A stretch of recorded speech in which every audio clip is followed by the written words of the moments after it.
studying about marriages in the Bible, and so Ben has put together this series, which I think he's done a wonderful job on. And so this is going to be lesson 3 in that series. We're talking about marriages of the Bible, and today we're going to be speaking about specifically Jacob and his 2 marriages, one to Leah and the other one to Rachel, who happened to be 2 sisters. And to complicate things even more, they brought a couple of handmaids with him, so he had 4 women that he had to deal with. I have trouble dealing with one, but he had 4, and so that whole dialogue is found in Genesis chapter 29. So you might want to take your Bibles out and look at Genesis chapter 29 and also chapters 30. We're not going to take the time to read all that word for word, so we all are going to just kind of encapsulate that just to familiarize everyone with what's going on in that. But there's a couple of key concepts, and you'll see that on your outline here that Ben wanted us to get on this. And the first one is that our spouse will feel unloved if we chose or we prefer something or someone over them. And the second one is the harm that we do to our spouse is equivalent to doing harm to Christ. And we'll look at these 2 main points more as we get down into the lesson. But let's take just a little bit of time this evening and kind of go over encapsulate the story behind Jacob and how he came about having these 2 wives. It actually starts in chapter 28 where Isaac, who was Jacob's father, said, I don't want you to take a wife from the Canaanites here. I want you to go over to your uncle Laban's part of the world, and I want you to find a spouse from over there. And so Jacob did that. It just says that he traveled east. So he traveled east, and you might recall in chapter 28, that's the time that on that trip that Jacob had that very famous dream where there was the ladders and the angels going up and down the ladders, and there was some messianic implications to that dream. But anyway, he got on over to Uncle Laban's part of the world there, and starting in chapter 29. And so what he did is he came upon this well, and there was this well, and they had this big rock on this well, and the rock was there to kind of contain the water a little bit. And so he happened to notice that there were these flocks of sheep around there, and there were these sheep herders around there. And so since he was close to his destination, he says to these sheep herders, do you know this guy named Laban? And they said, yeah, we know who he is. And they said, well, how is he? Is he doing well? And they said, yeah, he's doing well. As a matter of fact, you see that girl coming over the hill over there with that sheep, that's his daughter Rachel. And so Jacob looks up there, he sees this girl, and immediately he's smitten by this young lady named Rachel. And so Rachel and Jacob are first cousins.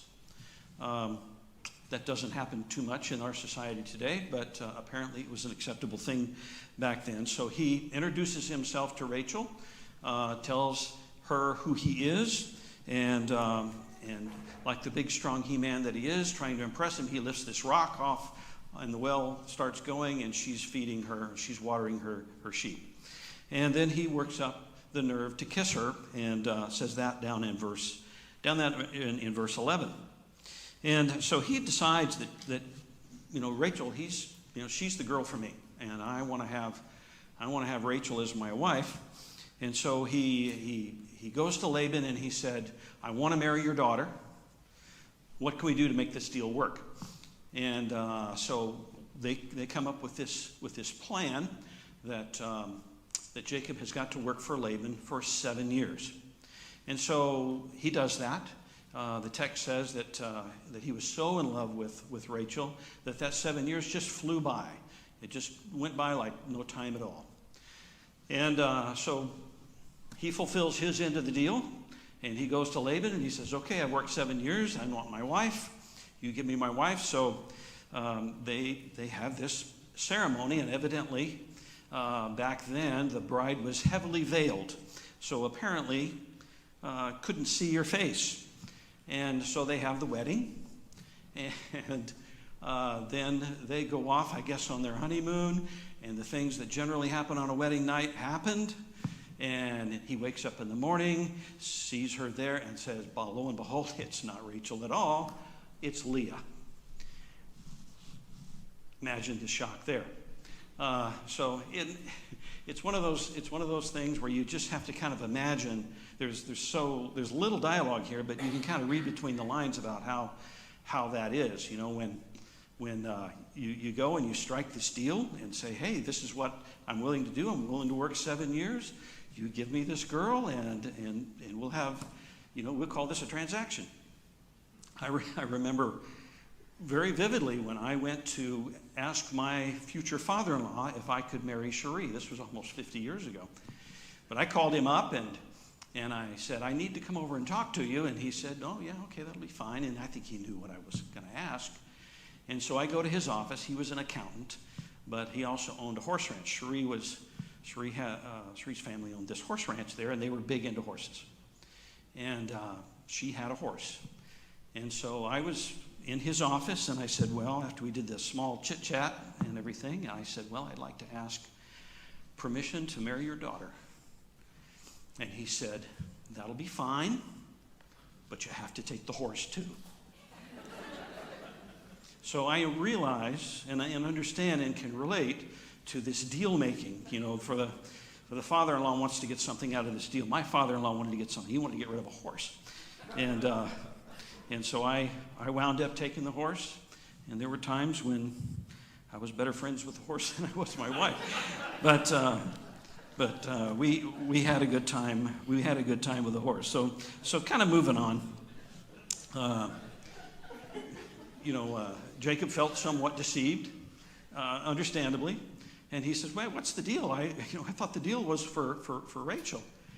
And Laban, I think through his trickery, he comes up with this lame excuse and says, well, and it's our custom where we can't marry the younger daughter off until the older daughter is married. And so he said, I'll tell you what, if you just finish out her feast days, evidently they would have a feast day, last about a week. If you finish out her feast days, then after that, I'll give you Rachel. You can marry her, and then you can work another 7 years. So he didn't have to work 14 years, and then he got Rachel. He worked 7 years. He got Leah, waited a week. He got Rachel. Then he had to work 7 more years is the way that worked out. So he winds up having these 2 wives, and with both of these wives came handmaidens. Well, apparently, Leah was a baby-making machine. She had 4 boys just one right after another, it seems like. And poor little Rachel, she just couldn't seem to conceive. And so this caused a big problem. And so you can imagine where these 2 sisters in the same household, married to the same guy, one of them could produce children, one of them couldn't produce children, and then the husband obviously prefers one of them over the other. It's going to be a recipe for disaster. This is not going to be a very good situation. So the pins out of that grenade, we're just waiting for the explosion. So it's one of those things where you could just kind of see what's going to happen here.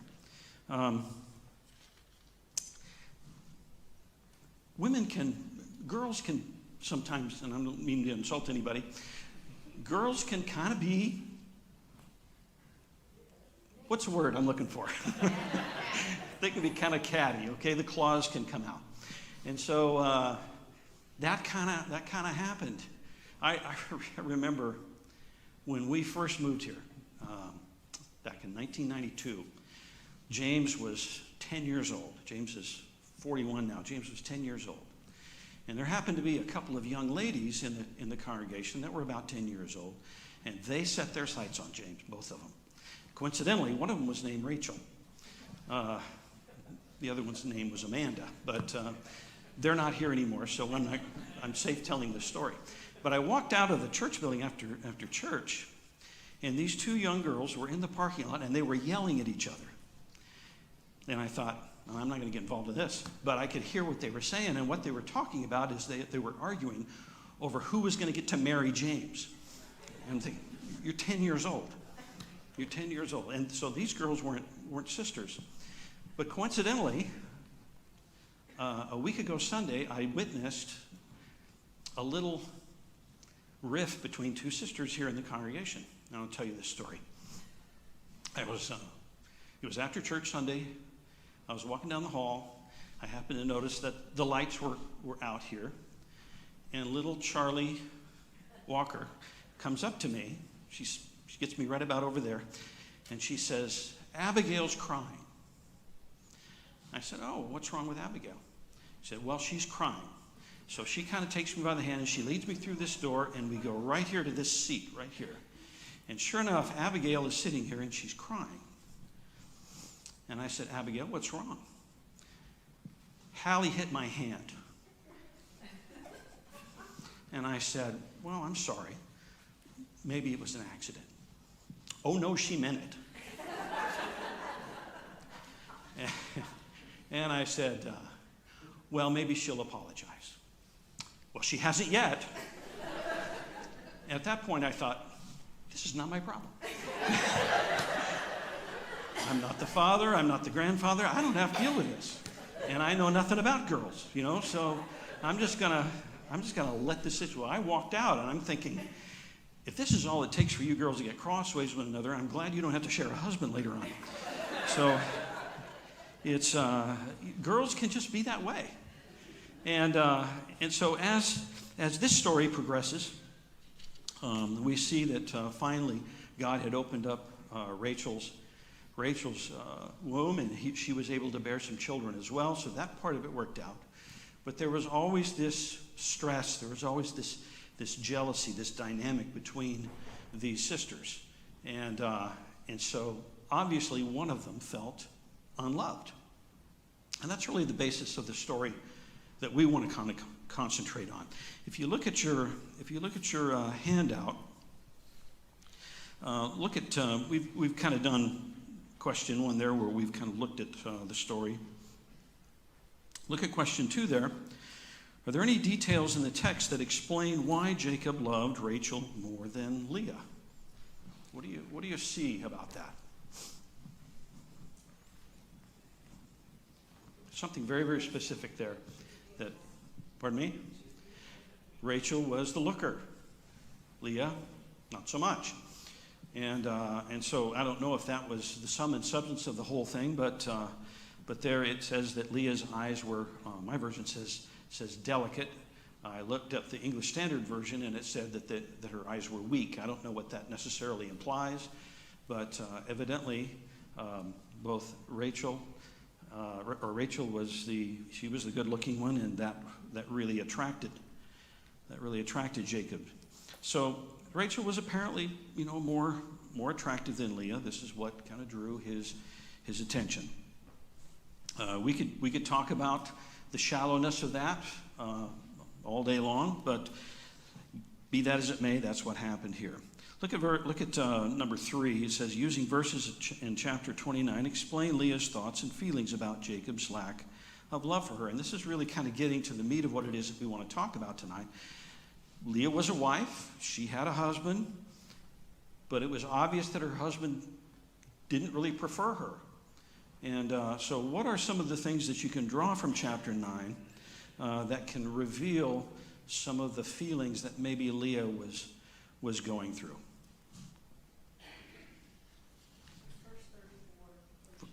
What does that say, Arlene? That she conceived again and bore a son and said, "Now this time my husband will become attached to me because I have borne him 3 sons. Mm-hmm. Therefore his name is called." Right. And so there were several things. When she started having these children, every time that she had a child, she was just sure that having this child was going to be the thing that would make him prefer. But there was really something before that happened, and that I kind of picked up on, and that was the fact that, how do you think Leah felt? She obviously had to be part of this trickery that went on early on, but how do you think Leah felt when her husband finds out that it's her, and now then he's expressing all this disappointment? That can't make a girl feel good, right? The fact that he went and brought it up to Laban, like, what did you do to me? Yeah. It was the worst thing that could have happened. Yeah. I mean, Yeah, yeah. So we're not really starting this marriage out on the right foot here, are we? Well, look at verse 31. And the Lord saw that Leah was unloved. He opened her womb, but Rachel was barren. I don't really understand the reasoning behind that, but God and His purposes. This is the way that He decided that He wanted to do it. And later on, it says that God looked on her affliction. So I just ran out of juice here. I'll talk loud. Chris fixes this. So it says that God looked on her affliction. So they looked at this as somewhat of an affliction. This was not a happy time. This is not something that anybody wanted. They looked at this as a negative thing. And so perhaps it could have been some kind of reward or some kind of compassion on God's part that says, okay, she's the one that's not preferred here, so I'm going to let her have a lot of kids, and then maybe that'll mitigate the situation. I don't know, I'm just speculating there. But with each child that came was an increased hope that perhaps my husband will favor me. After all, I'm giving him all of these children, and my snippy little sister is not being able to do that. And so that seems to be the reasoning here. Let me get mic'd back up here. Any other thoughts about what might be revealing in Leah's thoughts, Diane? In that culture, wasn't having sons, that was your family. That was the big deal. That was a big deal. So Mhm. if Leah was able to do that, you would have thought she would have been much more appreciated Yeah. for that. Mhm. And that's part of why Rachel was so unhappy. Was Yeah. that Yeah. I'm not doing that. Look at this one. She wasn't even the one that was the chosen one, and look what she's able to do. Yeah. Joe? Gideon or down here, but Leah is the older sister. Mm-hmm. She had, I don't know if she had a birthright, but she probably felt she was going to be looked over because of her looks. Mm-hmm. Things that she couldn't control. Mm-hmm. What was the age difference between Leah and Rachel? Does anybody know? I don't think we know. She might help Rachel. Yes, sir. You had your hand up. Yes, good evening, Brother T. Verse 31 is interesting because it points out a couple of things that you had alluded to. When I read it, it shows that, first of all, the Lord saw. So that gives us the understanding that God sees everything, Mm-hmm. the all-seeing eye of God. And then he saw that this lady, Leah, was unloved. Mm-hmm. God is a God of love. So he felt that, he seen that affliction that she was going through, that she wasn't loved. Mm-hmm. And by her being unloved and he being a God of love, he blessed her Mm-hmm. by opening her womb. And he does the same to us. When you look at it, if we go through something and it's unjust for us, God will bless us to show that he still sees all things. Very good. Good point. Yes, sir. I find it interesting that while Jacob is the patriarch for whom Jesus will come, it is Leah who is the mother of Judah, Right. through whom the Messiah will come. True. The lesser love of the two wives. True. I thought about that too. She had four children, or four babies right there. I think the last of the four was Judah. And the third one was Levi. Yeah, who was the priestly tribe. Right. Well, Don't you think she knew she was deceiving him? I mean, she had to know that. she had to know that. She had to have Yeah. worked. She had to know what he was working for. Mm-hmm. So it's kind of, in my mind, unreal that she would even think that he would be happy. Right. Yeah, she had to be part of this. There's a lot that's not really recorded for us here, but she couldn't be standing there at the altar in all of her wedding stuff with her face covered, thinking, oh boy, he's going to love this. My clear thinking though is the fact that there were 4 sons. And I understand everything I think I've heard all my life about families at that time. The fathers of families wanted to have sons. So Mhm. God sons so that that husband would be Mhm. happy with her for having those sons, Yeah. which or were at that time, I Yeah. guess, considered more appropriate or precious or whatever. Right. And even in the text, it talks about as all four of these women were having children, there was more of an expounded thing about when they had a son and how they named him, all that. Then they have Dinah, which is a girl, and they just kind of pass right over her. Just had a girl, her name is Dinah, and it's kind of a footnote. So it kind of tells you how important it was to have these boys. What I want to talk about, though, just a little bit is what do you think of Leah's logic behind all this? Specifically, she's saying, "Okay, I'm gonna have these boys, these male childs, and now then my husband's gonna love me." What do you think of that logic? Okay, I just wanted to say one thing. Back a minute ago, I keep hearing people say she had to be a part of it, she had to be a part of it. No, she didn't. She was the daughter, and she probably got told, go put this on and go marry this man. I don't care what he thinks he's getting, you're going to be the one he gets. I don't think she had an option. So she was probably feeling like, oh man, let me please have these boys, so maybe he'll kind of like be okay with this. I don't think she had a choice, and Well, I'm not saying she had a choice. I'm just, no, but some you know. some of the sentiment that, well, was she involved? No, she probably wasn't. Well, she She knew. she you know, could have been knew, 'cause she that's could have the been way life complicit was, in this but thing, though. I don't think she was like hatching a plan You- to get her sister's man. I have a hard time thinking, okay, 7 years went by. So you don't think conversations happened around the dinner table?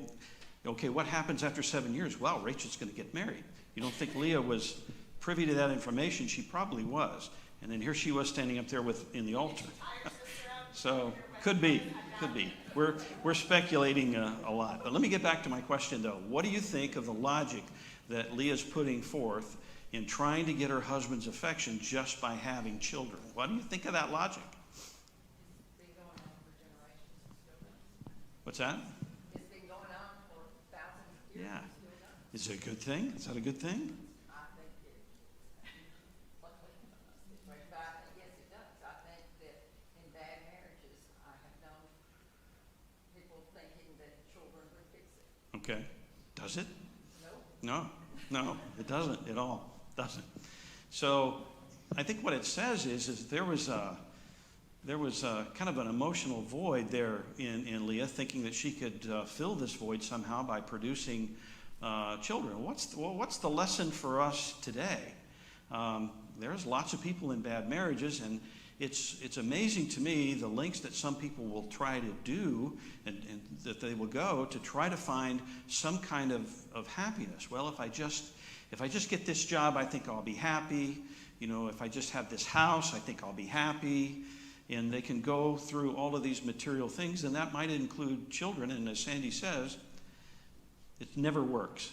If you're not fulfilled on the inside, if you're not confident in who you are on the inside, there's no amount of material things, children included, that's going to fill that void and make this marriage what it ought to be if the marriage isn't. The marriage has got to be complete. It's got to be complete within these two people, and both of them have got to be absolutely committed to this marriage, committed to each other, and they're building each other up. I had a conversation with a gentleman just this past week, and we were kind of talking about some marriage things, and I told him, I said, marriages are a unit. And you have to look at it as a unit. There's no longer a man and a woman as just individuals. God looks at it as one. And we have to look at our marriages that way. Marriages, we are a single unit. And I have my faults and the things I'm good at, and my wife has her faults and the things that she's good at. But when we come together, we build each other up, and maybe some of her attributes will offset some of my faults and the other way around. And so when we start looking at marriages, if in any other context, other than the fact that it is a single unit, and what's best for the marriage is head and shoulders above what's best for you individually. And that's the trouble that so many people get in their marriages, is that the man will go off and he will do something, not tell his wife. And I had a conversation with a man several years ago, and he was complaining because his wife wanted to use his computer. And he said, "What do you think about that?" And I said, "I'd let her use the computer." He says, but then she'd know all my stuff. And I said, "This is your wife." And I said, my wife, she has all my passwords, and she can get into my computer anytime she wants. So that was really crazy to this guy, that he would share this personal information with his wife, and he just couldn't understand that. That marriage is in trouble. Any marriage like that is in trouble. And so what you've got to do is you've got to have the mindset that I am going to do what's best for the marriage. And sometimes what's best for the marriage also happens to be best for me personally, but sometimes not. Sometimes I have to sacrifice something in order for the marriage to be what it's supposed to be. And so I would encourage all of us that are married to have that mentality about your marriage. Make sure that your marriage comes first. And all the decisions that you make, whether it's about hobbies, whether it's about finances or professional things or spiritual things or family things, doesn't matter what it's about. Everything needs to be viewed through the filter and through the context of how does this affect my marriage. And if you can say it doesn't affect it in a good way, then you got to kick that to the curb and you got to move on to something that does. And I'm just convinced that if more marriages would have that attitude, the divorce rate would go down a lot. All right, anything else we want to bring up there on 3? Yes, David. It's interesting to me, verse 34, Leah says, after Leah, the third son, Levi, is born, she said, "This time my husband will be attached to me." She named the son Levi, which means attach, hoping that if you have a name like that'll make this happen. Yeah. And that just, to me, that line of thinking shows Yeah. that she was getting pretty desperate. Yeah, absolutely. All right, well, let's move on here. Number 4. Describe the dynamic between Rachel and Leah. What is that? What was that dynamic? Were they best friends? What's that? Chapter 30, verse 1. Yeah, it said that give me children lest I die. She said later on that I wrestled with my sister. So there was obviously some acrimony that was going on between these girls. Leah feels unloved by her husband. Her sister is the recipient of this husband's love. Rachel is childless, so she's envious of her sister. So there's lots of envy going on there. There's lots of struggle. There's lots of animosity that's going on between these girls. So Rachel hatches this plan. I'm sorry, what? A lot of drama. The Lord knew what He was doing when He didn't give me girls. I have 3 boys, and if I didn't see blood, then I didn't worry about it. If there was conflict between them, but there is a lot of drama, I guess. And I've kind of learned that, having 3 granddaughters and 3 daughters-in-law now. I had a situation where I would, early on, when I was just kind of learning about girls, I would joke around with the girls like I would joke around with the boys. And I found out real quick that doesn't work. And there was a situation in our family where I said something to one of my daughters-in-law, and I didn't get the reaction that I thought I was going to get. She didn't think it was funny at all. I thought it was hilarious. But she didn't think it was funny at all, and she goes to her husband, and she claims, or she complains about it. And so 10 minutes later, he comes to me and he says, "Can I talk to you outside for just a minute?" I said, sure, And so we go outside, and he says, Dad, you can't say that. And I said, what? I was kidding. He says, I don't care. You can't say that.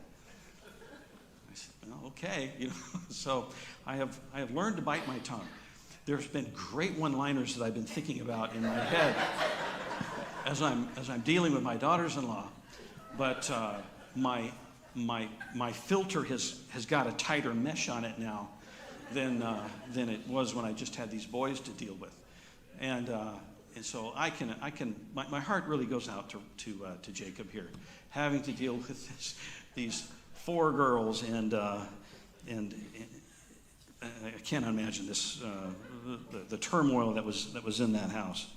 So the dynamic between these 2 girls is just not what it should have been.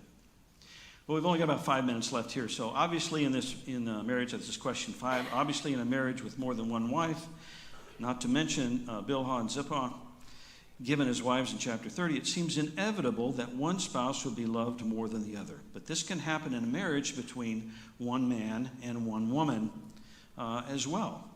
So this is really the crux that we need to take about this, because in our culture, we're just not going to run into too many men that have multiple wives. But still, a man can feel unloved in a marriage. A woman can feel unloved in a marriage. Somebody tell me, in what ways might a wife feel unloved by her husband? She's a golf widow. She's a golf widow, yeah. So he's always out on the golf course, right? Yeah. Doesn't spend a lot of time thinking about maybe what she might like to do. I've told the story before when Cherie and I, I've been retired here for about 1.5 years. Cherie has been retired for about 2 years. We've started having a lot of conversations about what our retirement was going to look like. What we're going to do with our time, what we're going to spend our money on, and Cherie said, "Well, I want to get some chickens." And I acted like I didn't hear her. I didn't want chickens because I knew that if we got chickens, somebody was going to have to build a chicken house, and I knew that was going to be. So it's things like that, when a husband just kind of goes off and he concentrates on his own things that might fulfill him and not give any consideration to what his wife might want to do or what his wife might want to say about that. What about a husband and his wife? How can a husband feel unloved? All right, we got a taker back here. Tim.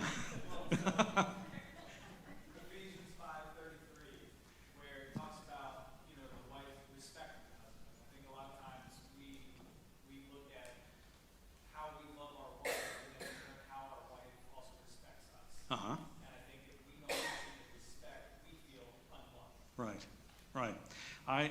I was in a situation a couple of years ago when I met a couple at a house. We were going to do some work for them, and they were building this big, expensive house, and so I met the husband and wife on the job, and she was so disrespectful to him and talked down about him, and then he would bring up some point about it, and she said, "That's not right at all. Don't listen to him," and sometimes my wife says that about me, but generally it's joking.